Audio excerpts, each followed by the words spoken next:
Biblia explicada, un recorrido diario por las Sagradas Escrituras. En esta oportunidad hemos llegado a el Salmo 147. Este salmo pertenece a un grupo de cantos, de expresiones del corazón del salmista para alabar a Dios. Son salmos aleluya, al igual que otros salmos que ya estudiamos en capítulos anteriores. El Salmo 147 es el segundo de esta serie que comienzan con esta palabra aleluya. El salmista alaba a Dios por su bondad para con el pueblo escogido y por las bendiciones que derrama sobre la tierra. El salmo consta de 3 partes, cada una de las cuales comienza con una exhortación a nuevas alabanzas, donde se describe a Dios como el sanador, como el restaurador, sustentador y dominador de toda la naturaleza, y por eso el salmista pide para él una alabanza universal. Todas las criaturas, todo el universo, toda la naturaleza debe ensalzar, glorificar el nombre de su hacedor, de su creador, de su sustentador. Este salmo comienza diciendo: alabad al Señor, porque Él es bueno. Es bueno cantar salmos a nuestro Dios. Es bueno, es necesario, es importante que cantemos salmos a nuestro Dios. Es decir, que elevemos su nombre por encima de cualquier otra cosa que haya en el mundo. Alabad al Señor. Es bueno cantar salmos a nuestro Dios. Es placentero y hermoso alabarlo. El ser humano, que tanto debe a Dios, tiene que mostrarle a Él su gratitud. Sin embargo, cuán pocos le muestran verdadera gratitud a Jesús. Jesús es Dios, Dios el Hijo. Cuán poco agradecidos somos con Él por todo lo que Él ha hecho por nosotros. Incluso los que decimos ser sus seguidores a veces somos muy desagradecidos porque somos desobedientes a los principios que Él estableció en su palabra. El versículo número 2 dice: el Señor reedifica a Jerusalén y junta a los desterrados de Israel. También se hace la referencia al exilio. En muchas ocasiones les he comentado que los salmos hablan del exilio, tanto de lo que ocurrió en el pasado en Egipto, como lo que ocurriría en el futuro, en el momento en que se escribió el salmo, lo que ocurriría en el futuro con la ciudad de Babilonia, que llevaría cautivos al pueblo de Judá. Ya lo había hecho también Asiria, o lo haría también Asiria, con la región norte de Israel. Cuando Israel se fragmentó y había 2 reyes, los asirios se llevaron deportados a los israelitas y después los babilonios se llevaron a los judíos, y el salmista veía esto desde una proyección profética. Además, se podía decir que ellos sabían que el Señor los iba a retornar por las promesas que Dios les había dado, y por eso se sentían agradecidos. De ahí viene el versículo 2 que dice: el Señor reedifica a Jerusalén, la levanta, la restaura, como hoy puede restaurar nuestra vida. Si tú sientes que has caído a lo más profundo, a lo más bajo, a lo más degradante, el Señor puede restaurar tu vida, puede transformar y cambiar el rumbo de tus pasos. Versículo 3. El Señor sana a los quebrantados de corazón y venda las heridas. O sea, cura la enfermedad. Los golpes que hemos recibido en la vida, el Señor sana esos golpes. Él es el gran médico del alma que se complace de que el ser humano sea sanado de su dolor. Ese corazón lacerado que tenemos por los problemas de la vida, el Señor lo sana, nos restaura. En el libro El Camino a Cristo, en la página 110, podemos encontrar el siguiente comentario: ninguna cosa que de alguna manera afecte nuestra paz es tan pequeña que Él no la note. Él sabe lo que está pasando por tu mente, por tu corazón, lo que hay a tu alrededor y está dispuesto a ser tu sanador. Él sana a los quebrantados de corazón. Corazón tiene que ver con los pensamientos, en realidad con la mente, con nuestras decisiones, y Él venda nuestras heridas a causa de nuestros errores. Como nos hemos equivocado, Él nos ayuda para no cometer esos mismos errores. Versículo número 4.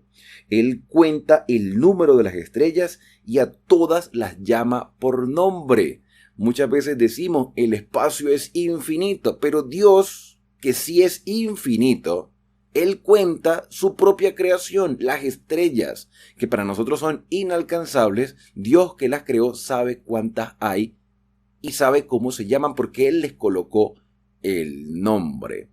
Pero hablando también de la naturaleza, no solamente las estrellas, puede hacer referencia a los astros o a planetas distantes o a estos lugares que son inaccesibles para el ser humano. También puede estar hablando de criaturas, las estrellas.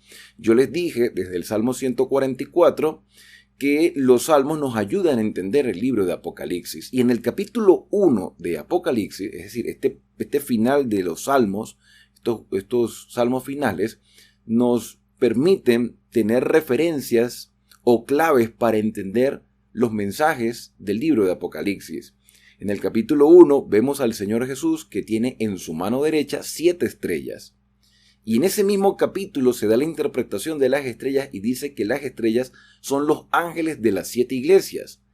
Y se ha interpretado en muchas ocasiones que los ángeles son los líderes religiosos o las personas que Dios ha colocado en diferentes lugares y en diferentes tiempos para dirigir a su pueblo, para que sean sus instrumentos.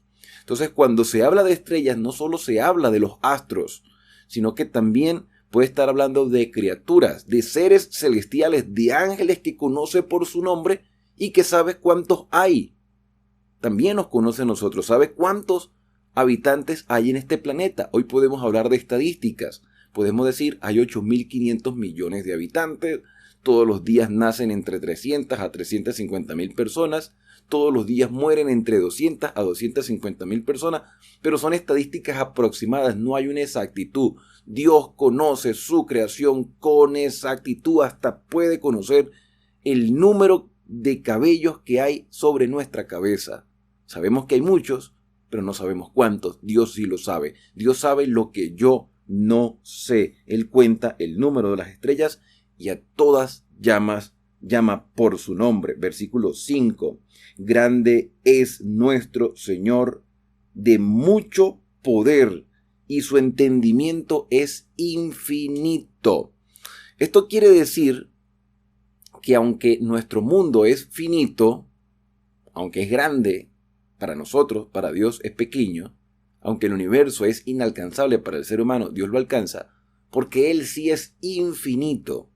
Cuando dice que Él conoce el número de las estrellas, el versículo número 5, en su traducción original, podría pronunciarse como un Dios sin número. Dios no tiene número, Dios no lo limita en nada. Él es infinito, es inescrutable. Es decir, no lo podemos alcanzar. Cuando nos acercamos a Él, nos acercamos porque Él nos permite acercarnos y porque Él es el que nos busca. Entonces su entendimiento, su comprensión es infinita, a diferencia de la nuestra. Versículo 6. El Señor exalta a los humildes y humilla a los impíos hasta la tierra.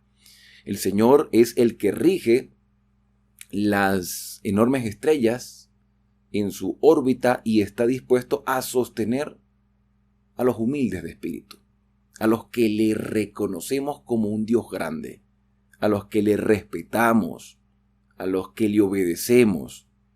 Y Dios muestra su maravilloso amor para con estas criaturas que somos nosotros, aparentemente insignificantes en comparación con todo el universo, pero a la vez somos tan valiosos porque el Señor nos hizo a su imagen y semejanza y dio la vida de su Hijo. Dios, en la persona de Jesucristo, Dios hecho hombre, pagó el precio de nuestro pecado y por eso debemos agradecerle. En el versículo número 7 vemos entonces el llamado que el salmista hace después de hablar de la grandeza de Dios. Dice, cantad al Señor con gratitud, canten con arpa a nuestro Dios, porque Él cubre el cielo de nubes y prepara la lluvia para la tierra, hace producir hierba en los montes, alimenta el ganado y a los hijos de los cuervos que graznan. O sea, que claman por alimento, que quieren comer. ¿Por qué se habla de los hijos de los cuervos? Esto yo no lo sabía, pero es parte de la naturaleza. Lo vine descubriendo leyendo este salmo, y es que los cuervos, aunque son animales de rapiña, son muy crueles. Son crueles con sus propias criaturas, con sus propias crías. Al parecer, como los cuervos son negros y las pichones de cuervos son blancos, entonces ellos desprecian a sus propios pichones y no los alimentan, pero Dios provee para ellos de una u otra manera. Mirad las aves de los cielos. Dios las sustenta, hasta las que son despreciadas por sus propios padres. Si el Señor puede sustentar a esos pichoncitos, ¿cómo no nos va a ayudar a nosotros en nuestra necesidad? Él hace que la lluvia descienda sobre la tierra. Él hace que el sol brille sobre buenos y malos. Él permite que tengamos aire para respirar. O sea, Dios nos provee de todo lo que realmente es necesario. Él permite que nuestro corazón siga latiendo y que nuestra mente razone y que la sangre circule por nuestro cuerpo. Que nuestros órganos funcionen cuando nuestros órganos dentro de nuestro cuerpo dejan de funcionar, es porque hay un deterioro masivo y porque nosotros mismos hemos destruido el templo de nuestro cuerpo. Pero por voluntad de Dios funcionan, porque así Él lo ha permitido. Nuestros ojos pueden ver, nuestros oídos pueden escuchar, nuestra lengua puede pronunciar palabra, podemos oler. Eso es motivo de agradecimiento a Dios. Versículo 10. El Señor no se complace en la fuerza del caballo, ni en las piernas del hombre. Esto indica que Dios no depende de nada ni de nadie. Y Él espera que nosotros aprendamos a depender de Él. A diferencia de las naciones paganas que rodeaban al pueblo de Israel, Israel no debía depender de la fuerza de los carruajes ni de los soldados que tenía. De hecho, muchas veces Israel no tenía un gran ejército. ¿Se acuerdan la historia de Gedeón? Que eran muchos y a la final quedaron 300 y quizás no eran tan diestros para la batalla, pero Dios le dio la victoria. O cuando salieron de Egipto, que venían siendo esclavos, pero Dios le dio muchas victorias en medio de luchas encarnizadas, de batallas cuerpo a cuerpo. De este tema de las luchas, de las batallas, muchas personas juzgan a Dios por las decisiones que tomó, por los juicios. Pero Israel también se defendía porque los atacaban. Y eran personas, las naciones que estaban alrededor del pueblo de Israel, eran naciones que no tenían misericordia con aquellos que quisieran cruzar por sus fronteras. Y Dios protegía a su pueblo en medio de las batallas, aunque no fueran diestros para la guerra. El Señor tiene 1000 maneras de realizar sus planes y no necesita depender de la ayuda de ninguno de los seres humanos que Él ha creado. Pero ¿en qué se complace el Señor? El versículo 11 lo dice: el Señor se complace en los que le temen, en los que le respetan, en los que le reverencian y en los que esperan en su constante amor. Este versículo 11 es clave. ¿En qué se complace Dios? En que tú y yo le respetemos. Si realmente le respetamos, le honramos, somos perseverantes en obediencia y esperamos, es decir, no perdemos la esperanza en el constante amor del Señor, Él se va a complacer en nosotros, se va a agradar y va a demostrar a todo el universo que valió la pena el sacrificio que Él mismo hizo en favor de estos seres creados. Versículo número 12. Jerusalén, alaba al Señor. Sión, alaba a tu Dios, porque fortificó los cerrojos de tus puertas, bendijo a tus hijos dentro de tu reino. Hablando de la protección de Dios, que es la mejor defensa para cualquier nación. Israel debía depender del Señor en todo momento, como tú y yo debemos hacer lo mismo. ¿Por qué fracasó el pueblo de Israel? ¿Por qué Jerusalén fue destruido? ¿Por qué fueron llevados al exilio? Porque dejaron de respetar al Señor y sufrieron las consecuencias. Si no tenemos la protección divina, ningún tipo de defensa, ningún tipo de armamento, ningún tipo de fortaleza, ningún tipo de ejército valdrá la pena. Como dijimos en un salmo anterior, si el Señor no edifica la casa, en vano trabajan los edificadores. Si el Señor no vigila, en vano vela la guardia. Versículo 14. Pone el Señor paz en tu territorio y te sacia de lo mejor del trigo. Hay un detalle interesante con respecto a este versículo 14, porque la traducción real no es lo mejor del trigo, sino la grosura del trigo. La grosura, la grasa del trigo. El trigo no tiene grasa. Más bien el trigo lo que hace es limpiar nuestro organismo en el momento de consumirlo de todos esos residuos de grasa, de cosas impuras. El trigo nos ayuda, cuando se come natural, el trigo limpia nuestro cuerpo, pero por eso la traducción dice lo mejor del trigo, el mejor trigo, el trigo más robusto, el trigo más limpio, ese es el que el Señor provee para nosotros, pero la traducción en hebreo es la grosura, la grasa. La grasa representa el pacto y el trigo el sustento. Entonces, por eso cuando se hacían los sacrificios en el santuario, la grasa no podía consumirse. Lo que se consumía era la carne y la grasa se quemaba en el altar. La grasa de los animales pertenecía al Señor. Entonces aquí habla del pacto. Dios ha hecho un compromiso de cuidarnos y de sustentarnos. Versículo número 15. Él envía su palabra a la tierra. Su palabra corre velozmente. Tanto la tierra como sus moradores están sujetos a la palabra de Dios. Esto quiere decir que la única manera de nosotros poder mantener firme nuestras convicciones es fundamentándonos en la palabra, no en lo que digan los predicadores. Los predicadores deberían decir lo que dice la palabra, pero a veces los predicadores dan sus propias percepciones, interpretaciones o su manera de pensar que proyectan hacia la congregación. Pero la congregación debe comparar todo a la luz de la palabra, porque la palabra es la que debe correr velozmente, es decir, debe llegar a todos los rincones, como debe llegar el mensaje de Apocalipsis 14, que forma parte de la palabra, porque el primer ángel está volando por en medio del cielo. Eso quiere decir que todo el mundo lo puede ver y que está al alcance de cualquier persona. Versículo 16. El Señor da la nieve como lana y derrama la escarcha como ceniza.